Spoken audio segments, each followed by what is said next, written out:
Well, hey, leader, and welcome to episode number 320 of the L3 Leadership Podcast, where we are obsessed with helping you grow to your maximum potential and to maximize the impact of your leadership. My name is Doug Smith, and I am your host, and today's episode is brought to you by my friends at Baratung Advisors. If you're new to the podcast, welcome. I'm so glad that you're here, and I hope that you'll enjoy our weekly content and become a subscriber. Know that you can also watch all of our episodes over on our YouTube channel, so make sure you're subscribed there as well. And if you've been listening to us for a while, thank you so much. And if the podcast has made an impact on your life, it would mean the world to me if you would leave us a rating and review on Apple Podcasts or Spotify or whatever app you listen to podcasts through. That really does help us to grow our audience and reach more leaders, so thank you in advance for that. Well, in today's episode, you'll hear my conversation with Grant Baldwin. If you're unfamiliar with Grant, let me just tell you a little bit about him. Grant is a nationally known speaker, podcaster, and author who has helped thousands of people start and build their own speaking businesses through his booked and paid-to-speak training course. Over the last 13 years, Grant has spoken to over 500,000 people in 47 different states. He's regularly featured in national media such as Forbes, Inc. magazine, Entrepreneur, and the Huffington Post. And his reality check curriculum is taught in over 400 high schools nationwide. He's been a podcaster since 2014, where he's published over 300 podcast episodes that have been downloaded over 1.5 million times. He loves motivating other leaders and entrepreneurs, but his favorite moments are those spent with his high school sweetheart, Sheila, and their 3 daughters. They live in Nashville, Tennessee, where Grant enjoys bicycling, summer days at the pool, and living like Chuck Norris.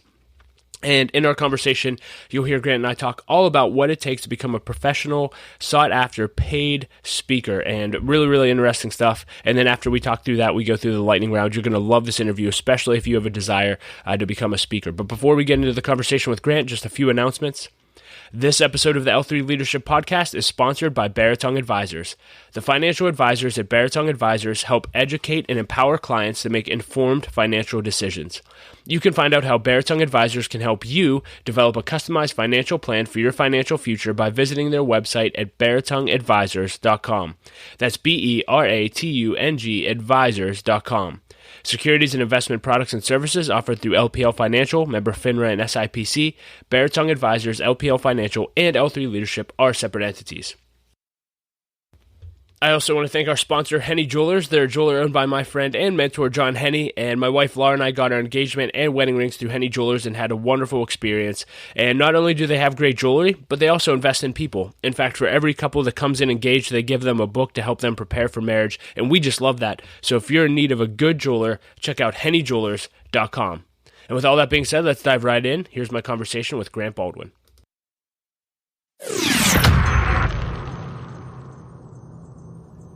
Well, hey, Grant, thank you so much for taking time to do this interview. And you're a professional speaker, but you also created a company that helps people become professional speakers. Can you walk us through a little bit about your journey to get to that in your life?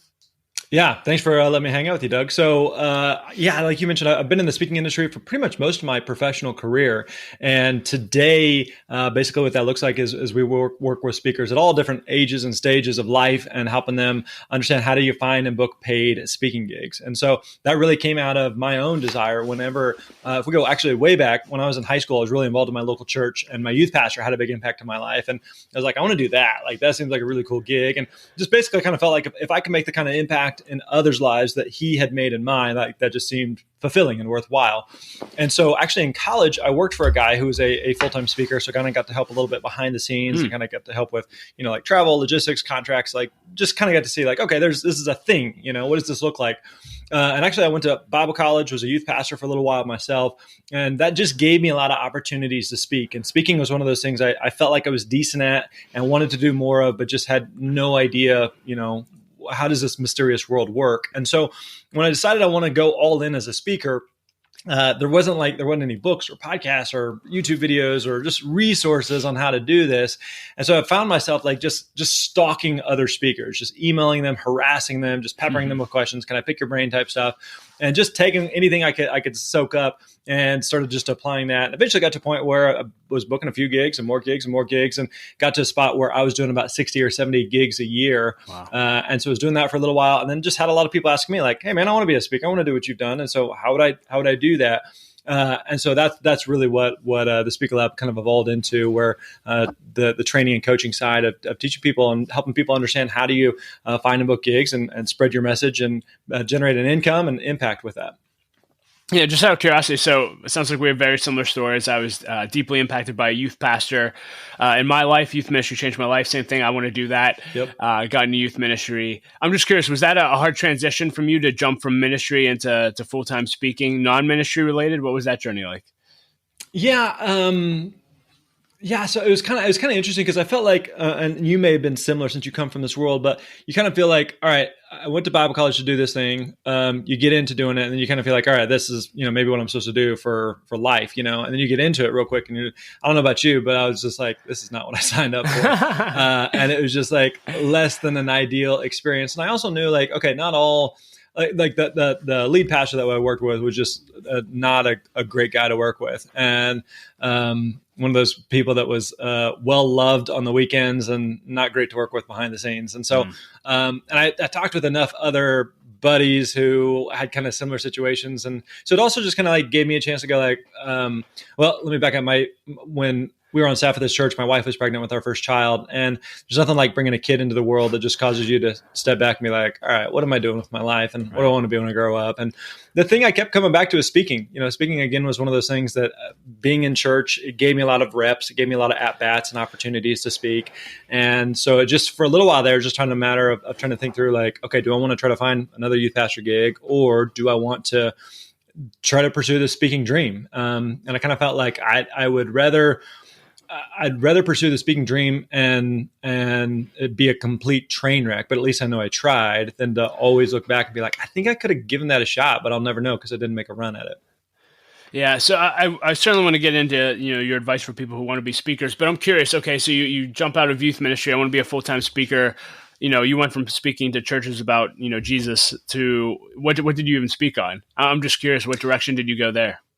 Yeah, it was a bit challenging for me at first because, to your point, like so much of the speaking, basically all the speaking I'd done up to that point is in a church context. And so, you're used to pulling something from the Bible, pulling something from scripture and telling some type of story there. And it's like, well, what do you do out other than that? So like, how do you put together a talk that doesn't involve that, And so I vividly remember, there was another youth speaker that I looked up to, admired. I'd emailed, and he said, "Hey, I'm going to be in the area.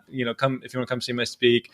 And so I drove a couple of hours to go see his talk. He spoke at this conference, this convention for a couple thousand people. And I remember just sitting in the audience, just watching this. And I think he came from some sort of like ministry background as well. And I saw his talk, and I'm like, oh, okay, I could do this. Like, it just was like this epiphany of like, once I could see it, it's like, any like sermon message that you would give, like literally, if you just take scripture out, there's still like a good message to it.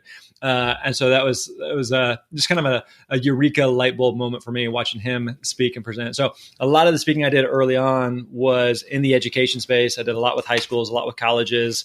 I didn't do a ton in the church world. It's kind of, my advice is always, it's difficult to market to both because both sides get nervous about the other side, meaning like, if I'm trying to speak at a school, let's say I'm trying to speak at a school assembly, and you're trying to market to a high school principal, but you're also trying to speak at youth group functions or camps or retreats or whatever, and you're trying to market to a youth pastor, like they talk two different languages, right? They both work with the same teenagers, but one side makes the other side a little bit nervous. And so trying to speak to both of them doesn't work real well. And so I was really intentional about speaking primarily in the school space for a variety of different reasons, but that, and occasionally, like I might go speak at a school, and a principal is like, "Hey, can you come speak to my local church, youth group or something like that?" And yeah, I did that from time to time, but for the most part, it was primarily like in the school education space.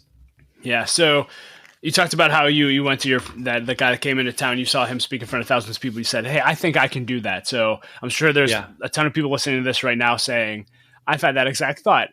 I want to be a speaker as well."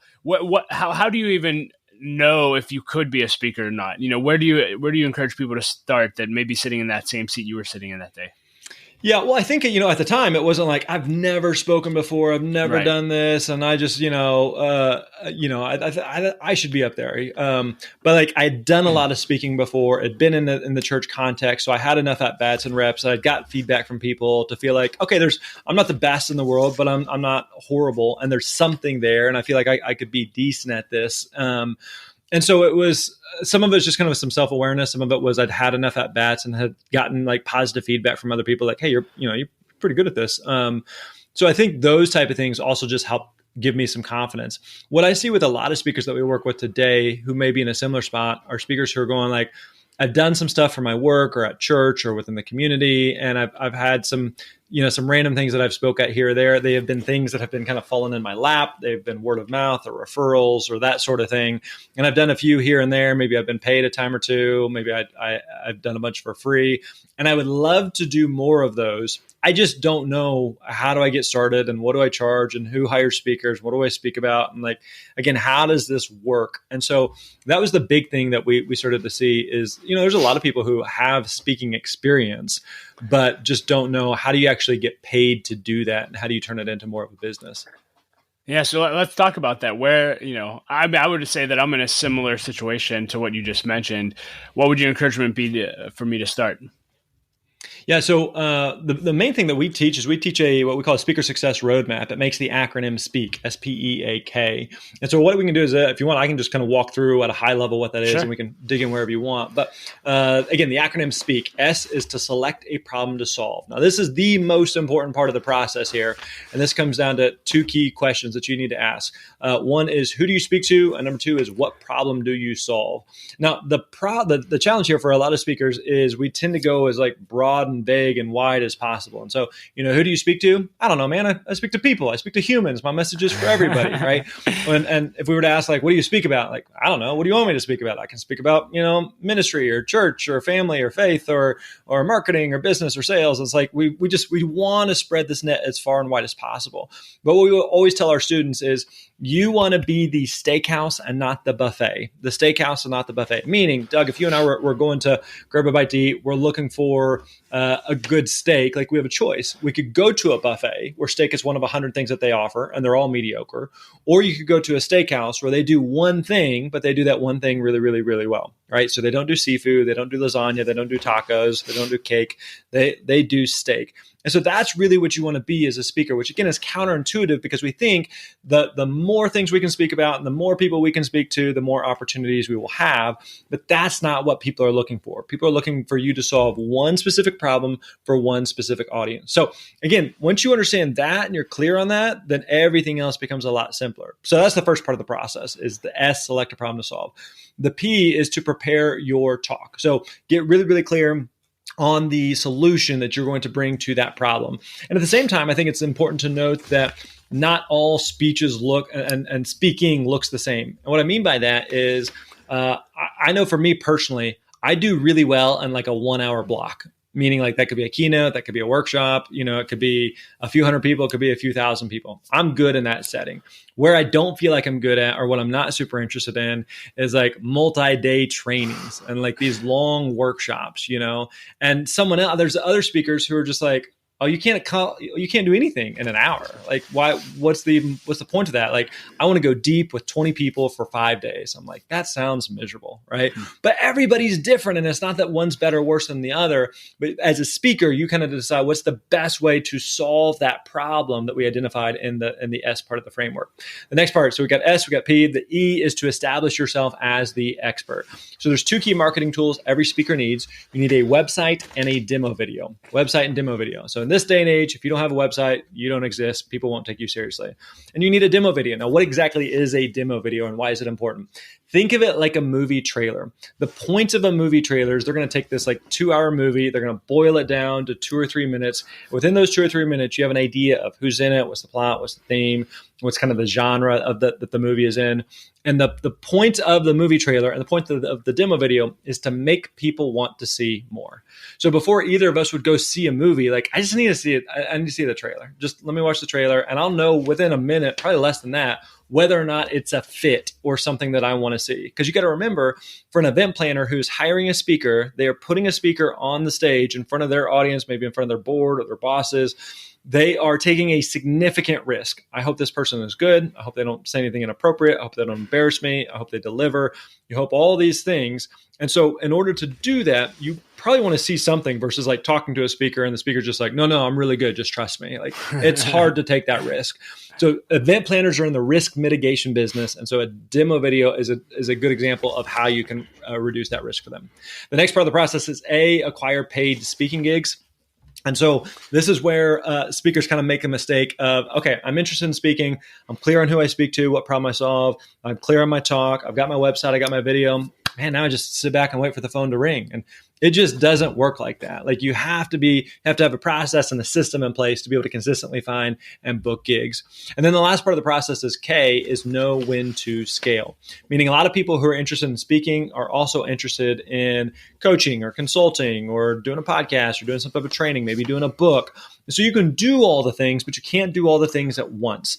Something's going to come first, something's going to come last, and you got to decide how does speaking fit into the mix.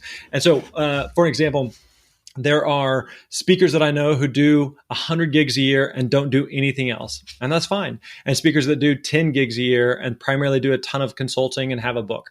And every other combination that you can think of there. So again, it's not that one's better or worse, but you've got to decide what makes sense for you and how speaking fits into the mix. So again, that's kind of the just overarching, kind of the big picture there of the Speak framework that we teach students. Yeah, I just want to dive into a few of those. As far as getting clear on your message and the problem that you solve, what would you encourage someone to do as far as a process for getting that clear message? My personality is perfect. Like, I'm exactly what you said. Hey, I can speak on 20 different things. And totally. It actually bothers me to think about narrowing down, which is always my issue. So, but we understand it in other contexts. So let me give you an example. So let's imagine that God forbid that you had a brain issue and you had to have brain surgery, right? You could go to your local family medical doctor. They are a doctor. They went to med school. They may or may not have performed some surgery before. They probably know more about the brain than you or I. But if they've never done brain surgery, I don't want them cutting me open versus like, yeah, I don't know, man, I could probably figure it out. Versus like a brain surgeon who day in, day out, that's all they do. So if you have a broken arm, they're not going to help you. If you've got Rona, they're not going to help you. But if you got a brain issue, like that's who you're going to go to. And so we understand it in these other contexts that people want specialists, not generalists who can speak on a whole bunch of just random different things there.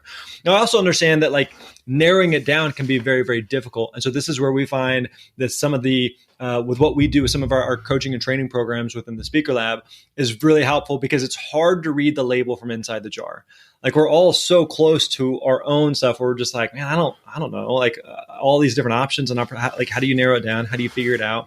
And there is absolutely an overlap between what you're interested in, what you're knowledgeable on, what you're passionate about, what your experience is, and what is it that the organizations and groups actually hire speakers for. There has to be some type of overlap there. Because if you said, hey man, this is crazy, but I'm actually like world ranked underwater basket weaver. I'm really, really good. And I think I can speak on that. And I want to charge $50,000 a pop to speak on underwater basket weaving. I was like, that's cute, but like nobody's paying you for that, because there's not a market that exists, at least as far as I'm concerned.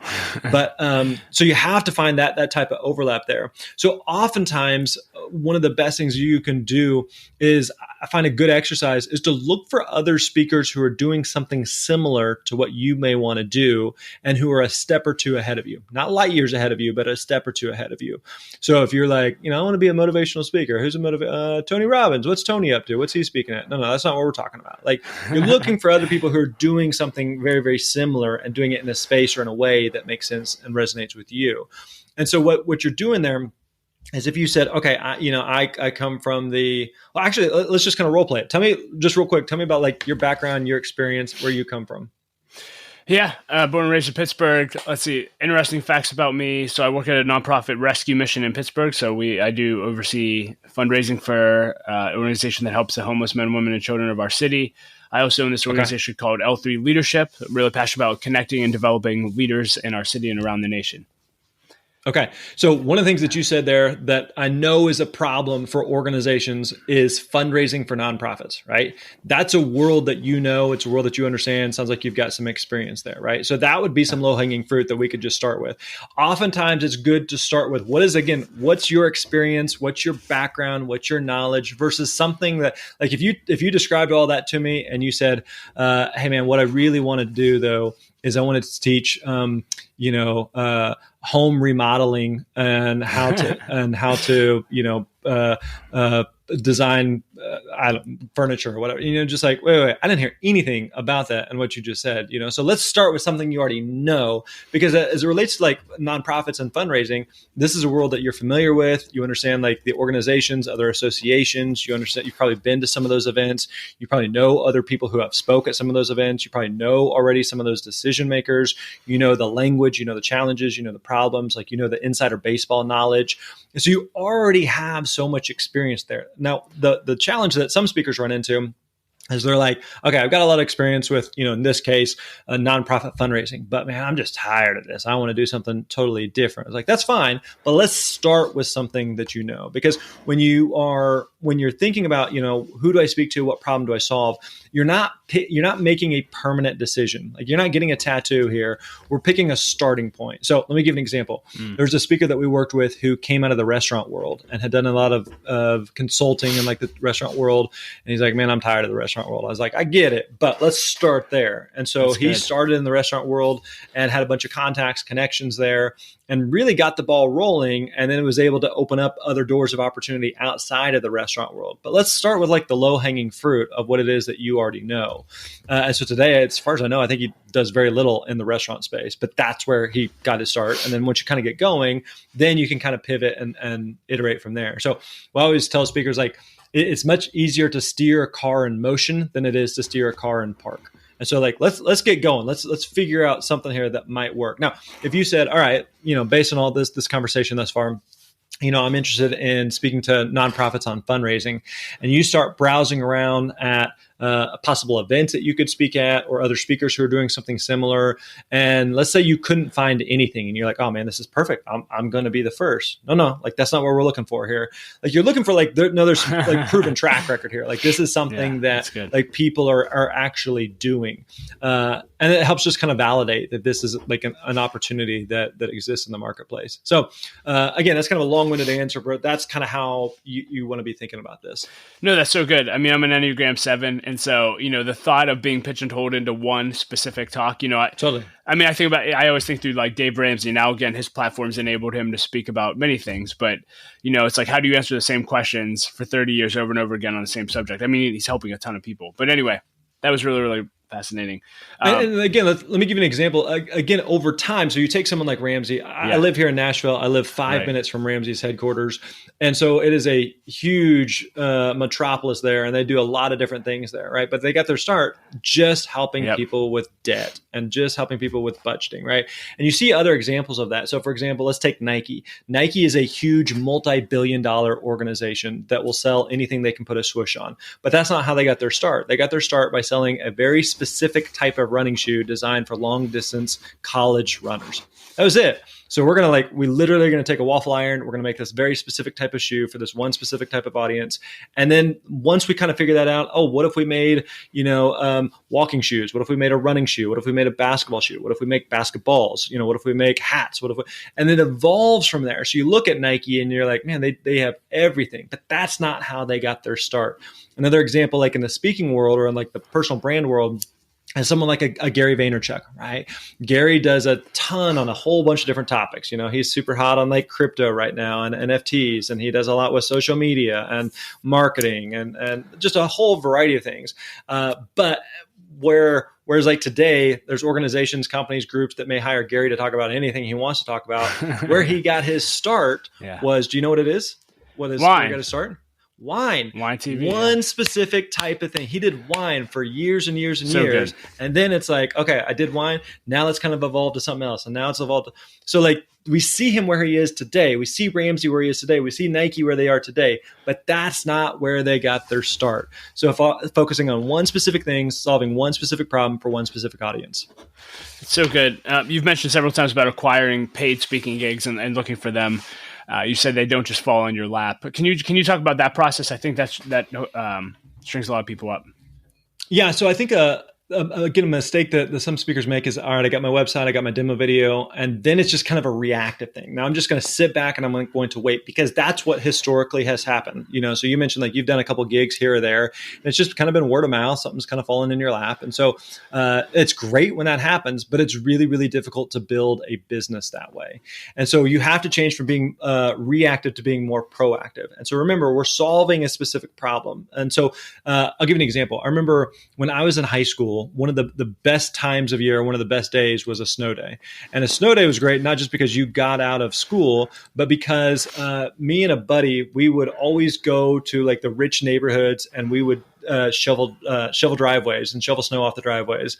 And we would make bank. We'd make a couple $100 a day, which is, two teenagers is like, it's $1 million. It was amazing. And the reason this worked is that we didn't sit back and just sit and wait for, I don't know, someone to find us in the yellow pages, or, someone to think, we should reach out to find someone to come shovel the driveway. No. Like, we went to those places and we went door to door and just knocked on the door. Hey, you have that problem that exists in your driveway. Would you like for us to make that disappear for you right now? And so how does this translate for speakers? Well, event planners are looking for speakers, right? So if you think about like annual conferences or regular events or associations or groups, so many of these they're used to hiring speakers. They're planning on hiring speakers. And so when you reach out to them, you're not presenting a solution to a problem that they don't have. They are planning on hiring a speaker. You are showing them why you may be a good fit for their event. And so again, it's a lot more proactive in terms of like reaching out to event planners, building relationships with other speakers. As you build some momentum there, you're reaching out anytime that you speak at an event. I've heard it said that speaking leads to more speaking, meaning that you're going to have someone in the audience who sees you, or the event planner refers you to someone else, or you're going to have the event planner that you work with may bring you back in a couple of years. And so it starts to kind of build some momentum there, but you're not going to build any of that momentum if you're just like, I have my website up and then I posted something on social media and now I just wait for the phone to ring. Like it doesn't work like that. You have to be a little bit more proactive to kind of get the ball rolling. And I'm assuming that's the process even before. Would you ever encourage like speaker bureaus or things like that? Or is that more a result of already establishing yourself as a speaker? Yeah, good question. So people oftentimes assume, especially early on, like, because everything I just described there in terms of like reaching out to event planners, following up, doing that sort of thing, like it's intimidating. It's daunting. I totally get that. Right. And so oftentimes it's like, hey, how do I just get in with a bureau or an agency who's just going to do the hard part for me? Right. It's kind of like if I go back to high school and like, hey, can someone else go knock on these doors? I'm just going to stand down here. And if someone else can be my front man and just like, oh, yep, you're good. $20, start shoveling the driveway. Right. It would be great if it worked like that, but that's not the way it works. And so speaker bureaus, I've heard it explained like this. Speaker bureaus don't create demand, they manage demand. And what that means is if you're already being booked a lot, if you're swamped with bookings all of a sudden, if you're swamped with leads, they can do a good job coming in and facilitating that. But if you're not getting any bookings, you don't have any traction whatsoever, it's not like they're sitting around going like, man, we have all these gigs. If only we had speakers to fill them. Like, it just doesn't work like that. And so I know in my career, I've done hundreds and hundreds of paid speaking gigs, and I'd say probably less than 15 of them have come from a bureau. And so if I get a bureau gig, that's awesome, but I'm not banking on it. I'm not building my business on it. The speakers who, they're exclusive with bureaus or they speak 100% with bureau-based gigs, it's very, very, very small, like less than 1% of speakers, industry-wide, because it's not super common. You also got to remember that bureaus work based on a commission. And so if I have the choice to book a brand new speaker who charges, let's say $2,000 or $3,000, or a speaker who's been at this for a couple of years who charges $10,000, $20,000, $30,000, $40,000, like I'm probably going to make a bigger commission booking this known speaker versus someone who's brand new, where I'm going to make maybe a couple $100 from a commission. So I would speakers everywhere need to just put it aside of like, a bureau is not a fit. because a bureau, they're working with hundreds, if not 1,000 speakers on their roster. My name and face is on a whole bunch of speaker bureaus, and it doesn't make any difference at all, because typically, like, you think about like that 80-20 principle, it's not even that much. It's probably 95-5. 5% of speakers on a bureau's website are producing 95% of the revenue for that bureau. It's very, very small. So I just would say, put it completely outside of your mind. Focus on you booking gigs, because nobody's going to book gigs. Nobody's going to care about it more than you. Yeah, and so when you're looking for them, talk about pricing. How do you determine what prices you charge and all of those things? Yeah, I'll give you a shortcut answer and a longer answer. We'll start with the long one. So there's a lot of variables and factors that go into it, right? And speaking fees is much more of an art than a science. And again, a lot of different variables here.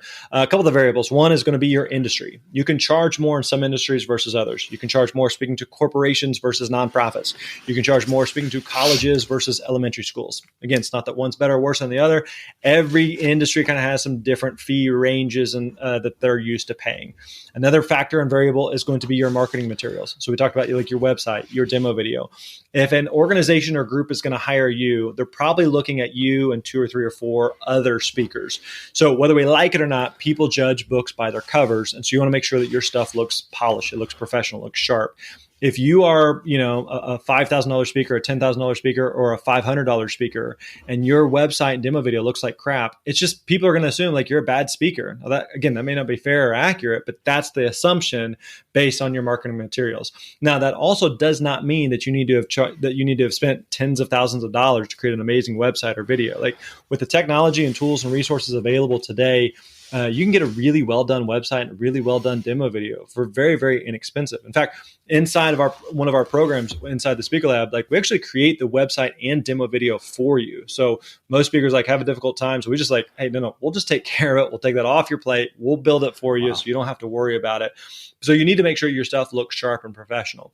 And then another factor and variable is going to be your experience level. If you're a brand new speaker just getting started, you're probably just not going to be as good of a speaker as someone who's been doing this for 10 or 20 years and has had a lot more reps and a lot more at-bats. Is probably just a better speaker. So those are a couple of variables and factors that are going to go into play. Now, the shortcut answer is we put together a free tool. It's a speaking fee calculator. So if people want to check it out, again, it's totally free over at myspeakerfee.com. Myspeakerfee.com.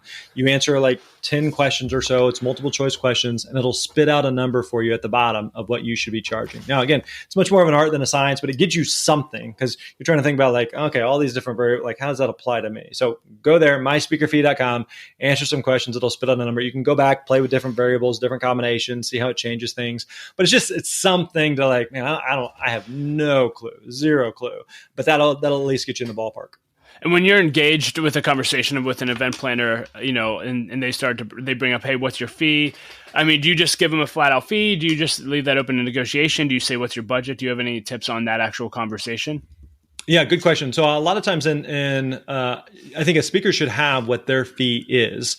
And so you're not just going into it, hey, what's your budget? I'm going to make that work. Like, I wouldn't recommend that. So have a fee in mind there. But when you go into it, a lot of times when we get to that part of the conversation, and this is, again, probably a over the phone conversation. This is typically not going to happen via email or anything like that. But once you're on the phone with them, and they're, you've had a bunch of conversation in terms of, tell me about the event, tell me what you're looking for, tell me how many people are going to be there, when is it, do the dates work, what is it that you're actually looking for? Because that's another variable that goes into it is, like we talked about earlier, maybe they're just looking for, we just want you to come in and do a 1-hour keynote and that's it. And someone else are like, can you do a keynote and then a follow-up workshop? And then for the next 3 months, can you do a once-a-month Zoom call, like, to help implement what we covered and talked about, right? It's kind of like if you called up a local car dealership and you're like, how much is a car? And they're like, well, it depends. Like, no, just tell me, like, how much is a car? Like, oh, man, there's a ton of different variables that go into that, right? So the same thing is true for speakers. Is like, how much is a speech? Well, it just kind of depends what you're looking for, and so know in your mind like what that range might be for you as a speaker. But the other thing I would say is to understand ways that they can provide value to you that may not show up in the bank account. Okay, so let me give you an example. Let's say that your fee is, let's say you do the my speaker fee calculator, and it comes back and says your fee is $5,000. Okay, so let's say you're talking to a potential event planner, and you're talking to them, and they say, well, our budget is $1,000. Okay, so on one hand, you could be like, nope, not interested, I'm out. The other thing that I don't think you'd want to do is you just be like, yeah, $1,000, I can make that work. And just immediately like, okay, I'm in. So what you want to try to do is you're providing something of value. You want to receive something of value. Now, the thing that you receive in terms of value can look a lot of different ways. So for example, let's say that the event that you're going to be speaking at is, let's say you do some consulting on the side. And let's say that the audience that you'd be speaking to is filled with your ideal potential client for consulting. And so, man, if I go speak and I pick up, 1, 2, 3, 4, 5 consulting clients, that's worth way more than what they're going to pay me or what they could pay me. Okay. So that may be valuable. Let's say you have some type of book that you sell and, like they're going to, for their speaking budget, they only have $1,000, but also for their like education or training or resources budget, they have another couple thousand. And so, yeah, we're going to buy a book for one of your books for every attendee in the audience. Okay. So that could be a value. Another value could be, I've done this a few times where I worked with a client that was really well connected with other event planners I was trying to get in with. And so I said, tell you what, I'll do a reduced fee if I do a good job, and again, it's contingent on I got to show up and deliver. I got to do my part. But if I do a good job, I'd like for you to make just write a recommendation letter and send that to 5 other potential clients that would be a good fit for me, and just make a personal introduction. Now, again, it doesn't show up in the bottom line in terms of the check, but to them that costs nothing. But to me, that's incredibly valuable, because if they make those 5 introductions and I book, 1 or 2 or 3 of those gigs, that's totally worth it for me, right? Another variable or factor could be the location. So my wife has, half joking, half serious, said, Grant will speak for free in Hawaii as long as the family gets to come, So it could just be a cool location. There's a friend of mine a year or two ago, and he was invited to speak at something in, I think it was in Spain or Europe or something like that. And he's like, I don't know, I don't do a ton of speaking. Should I do this? They don't have much of a budget. I was like, negotiate to have them pay for you and your wife, negotiate to have them pay for a couple extra days of the hotel and the lodging that they're already going to be paying for, and turn it into a vacation. So he's like, awesome. So they turned it into a European vacation that was on someone else's dime. And so again, it's the type of thing that they received value in exchange for the value that was offered. Maybe there's going to be a really good videographer there. And so we talked about the importance of having a good demo video. So getting good footage is really important. And so maybe negotiating, hey, I get the footage that your videographer is doing, or maybe they have an in-house videographer that could do the editing to create a demo video for you. So again, there's all these different ways that you can get value that may or may not connect to what the paycheck says. Yeah, that's so good. You've mentioned the Speaker Lab multiple times. Can you just, again, pitch our audience on the Speaker Lab, what value it provides and how they can be a part of it? Yeah. So again, the Speaker Lab is what I wish I had when I got started. When I was just like, man, I think I can do this. I want to know, like, again, who do I speak to and how much do I charge and who hires speakers, and just someone tell me, how does this mysterious speaking industry work? And so that's what we do. We provide coaching and training for speakers who at all different levels. So we worked with speakers in every U.S. state in 49 different countries and all different categories, subjects, genres, industries, topics that you can think of. And so helping them understand how to build and grow your speaking business and to share your message with the world. Yeah. And I know, getting a speaking engagement is just the first step. Then you actually need to make sure it's a good experience. You mentioned that. Any tips there as far as, hey, once you sign that contract, making it as good of an experience for the event planner and the organization as possible? Yeah, that's such a great question, because it's so much more than just what happens on stage. And what I mean by that is if you show up and you do a great job on stage, but you're a pain in the butt to work with. And by pain in the butt, I don't mean that like you're a prima donna or that you're demanding or that you're a diva or anything like that. I just mean like you're unorganized, you're sloppy. You said you were going to show up at a certain time and you're late, or you didn't show up at all, or they email you a question and it takes you days and days to get back to them. Like, nobody wants to work with that speaker. And again, that's not exclusive to just a speaker. It's like if you go to a restaurant and like the food is, man, it's so good. The food is so amazing, but the restaurant's dirty. The service is bad. It takes forever to get your food. You talk to the manager's a jerk. You're just like, man, the food's so good, but like, I don't know that I want to keep experiencing this. Like, it's just not worth it. And so much more than so much. There's so much to being a speaker that's more than just being a speaker. Like, providing a customer service experience. Because you got to remember, from an event planner standpoint, an event planner is thinking about you, the speaker, and they're thinking about 100 or 1,000 other details for that event. So the simpler that you can make things for them, the easier that you can make their life, the more likely they're going to want to be to work with you. I was like half joking, half serious. Said like, I can be mediocre on stage, but if I'm great to work with off stage and I just make their life easy, they're a lot more likely to want to work with me in the future versus just like, man, I'm amazing on stage, but I'm a pain in the butt to work with. So yes, you're exactly right that you want to make sure you're delivering on stage, but you also want to make sure you're delivering off stage as well. So good. I want to jump into the lightning round in a moment. So any other last words for aspiring speakers today? Yeah, I'd say one thing I always remind speakers of is this is simple, but it's not easy. Simple, but not easy. And what I mean by that, it's kind of like the analogy of like, I'm no health coach or expert or anything, but if you wanted to lose 10 pounds, what do you need to do? Well, we both know you need to do two things. You need to pay attention to what you eat, and you need to exercise. That's it, right? Now that's a very oversimplified elementary version of it, but that's what it is. It's simple, but it's not easy. If it was easy, everybody would do it. We'd all be skinny and beautiful, but that's not the way it is. So it's simple. Everything we just talked through, that speak framework, yeah, it's simple. And just make a website, make a demo video, reach out to some people, book some gigs, take good care of them. You build a business. Like, it's simple, but it's not easy. It still requires work. It still requires effort. It still requires discipline. And so that's where we really want to help speakers is be alongside as they're building their speaking business and sharing their message and understanding, the different pitfalls and things that they may run into or different roadblocks. And like, I just need some feedback or some help along this way. That's what we want to do in supporting them. Yeah, well, Grant, thank you for creating the Speakers Lab, and thanks for all the input today. That was fantastic. As I mentioned, I want to dive into the lightning round. These are just a bunch of fun questions. Doesn't have to be speaking related that I like to ask every leader on these interviews. And the first one is, what's the best advice you ever received and who gave it to you? So one line I think about a lot, and I don't know where I heard this or if I came up with this or anything, but the line is, who you are is more important than what you do. Who you are is more important than what you do. I think about that so often. I remind our team regularly. I tell speakers speak about that from stage, meaning that, Doug, if you and I, if we're great podcasters, we're great entrepreneurs, we're great speakers, we're great business leaders, if we're great on and on the list goes. But if we drop the ball as husbands, as wives, as moms, as dads, if like we're this shell of a human being, like we're really doing it wrong. And so we were talking a little bit earlier before we hit record. I'm married to my high school sweetheart. We've been married we just celebrated our 20-year anniversary. Been together for 25 years. We've got 3 daughters. So it's me and a house full of women. It's the best. And so I love being a speaker. I love being an entrepreneur. I love what I get to do every single day. But my most important roles, hands down, without question, are being an amazing husband and being an amazing dad. And so if I get those parts right, then everything else is just gravy on top of that.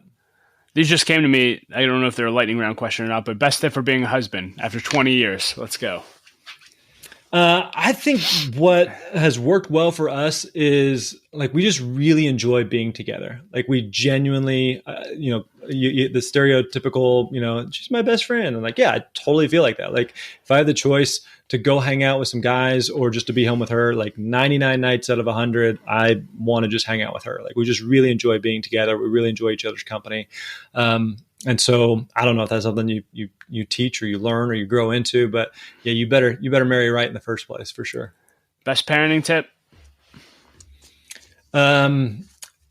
Be patient, be graceful. I think that for parents and for spouses, for entrepreneurs, like I say all the time, like we're doing our best. We're doing our best, like as a speaker, as an entrepreneur, as a podcaster, as whatever, like we're doing our best. We're making it up as we go. And so I know with our girls, there's days where I'm just like, man, I'm not gonna lie, I'm really crushing this dad thing. And other days where I'm just like, the other day we had a curveball thrown at us and my wife and I are like, well, this is new. Like, what do you do here? Well, how do you deal with this? And like, you're doing your best. So give your kids some grace, give yourself some grace, that you're doing your best and figuring it out as you go. If you could put a quote on a billboard for everyone to read, what would it say? I would say to enjoy the journey. Like, man, life is, I enjoy my life. I wouldn't trade lives with anybody.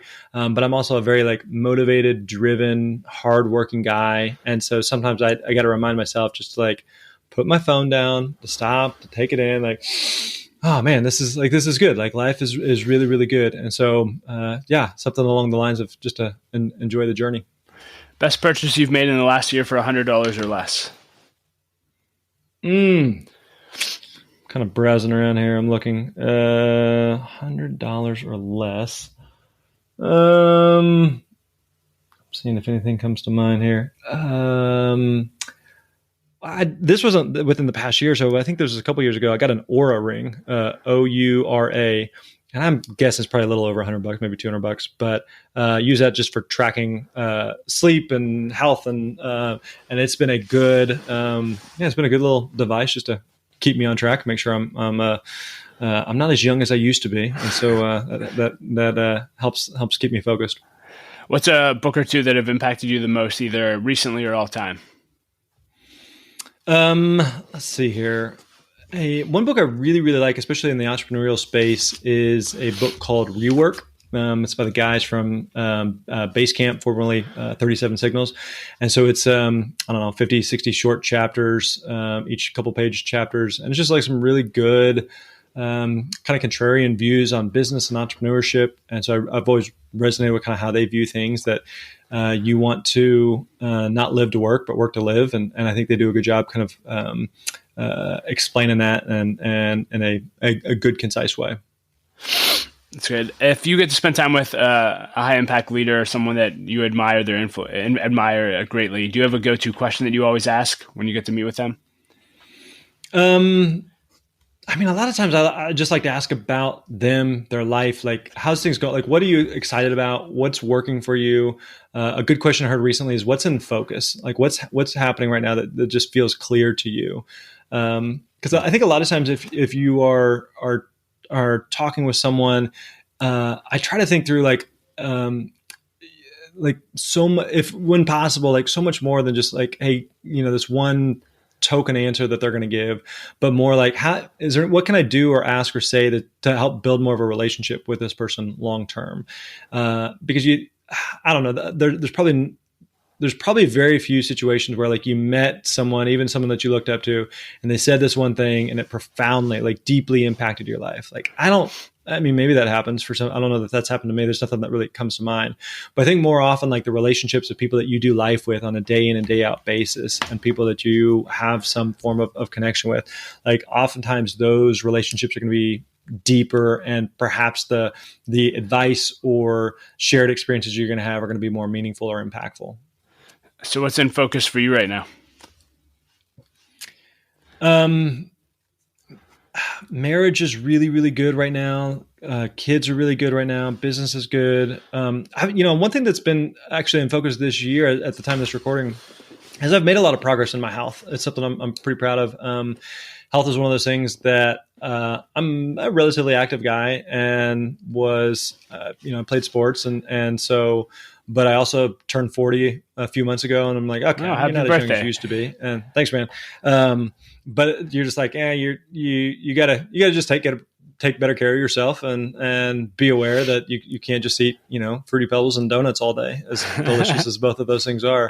And so I've been really, really intentional about my health and what I'm eating and exercise. And so, I mean, at the time of this recording, I'm down about almost 25 pounds for the year. You, so pretty proud of that. Of just like, oh man, just do the work, be disciplined. And when people are like, but what's your secret? I was like, there's no secret. Like, everything you should be doing, just do that, Exercise, get a lot of sleep, eat good, the things that you shouldn't be eating, like limit those things or cut them out. Like it's not rocket science. It's just a matter of doing them. What's something you've done in your life, maybe something you've crossed off your bucket list that you think everyone should experience before they die? Bucket list. Trying to think what comes to mind for that.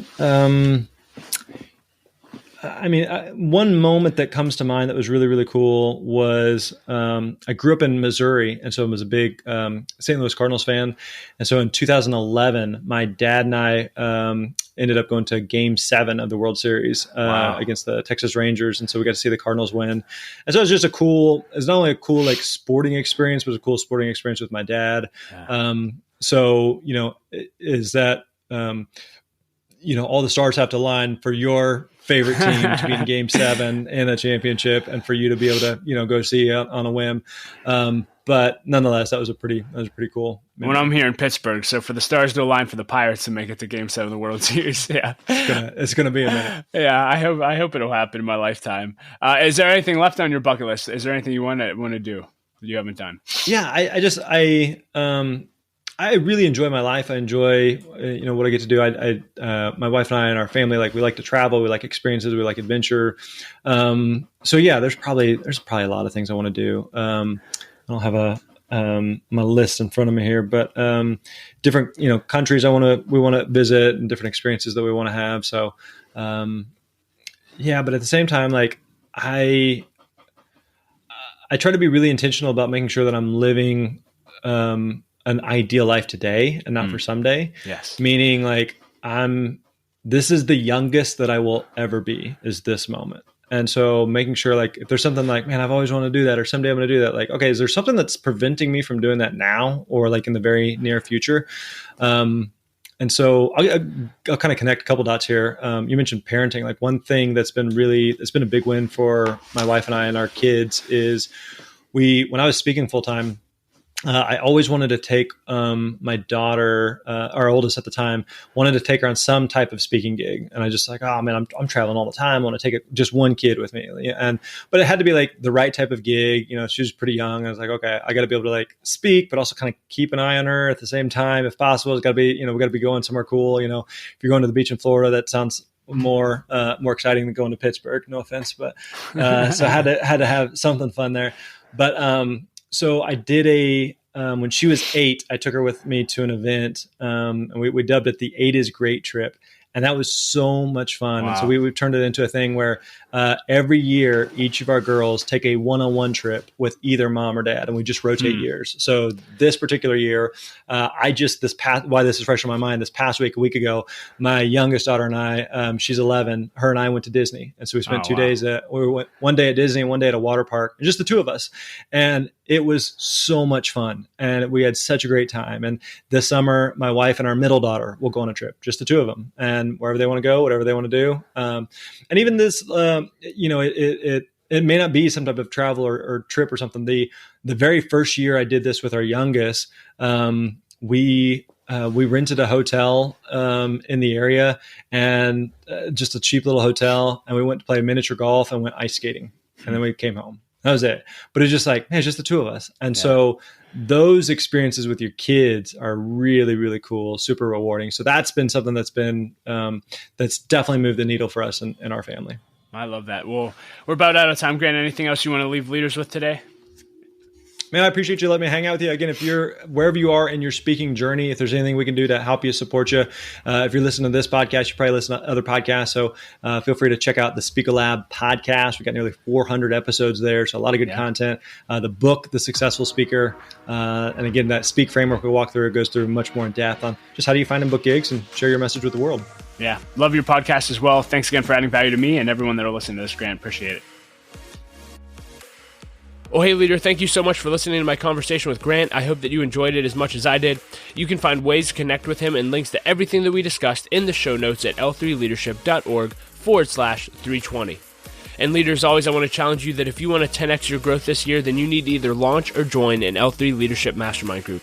Mastermind groups have been the greatest source of growth in my life over the last 7 years. If you don't know what they are, they're just simply groups of 6 to 12 leaders that meet together on a consistent basis for at least 1 year in order to help each other grow, hold each other accountable, and to do life together.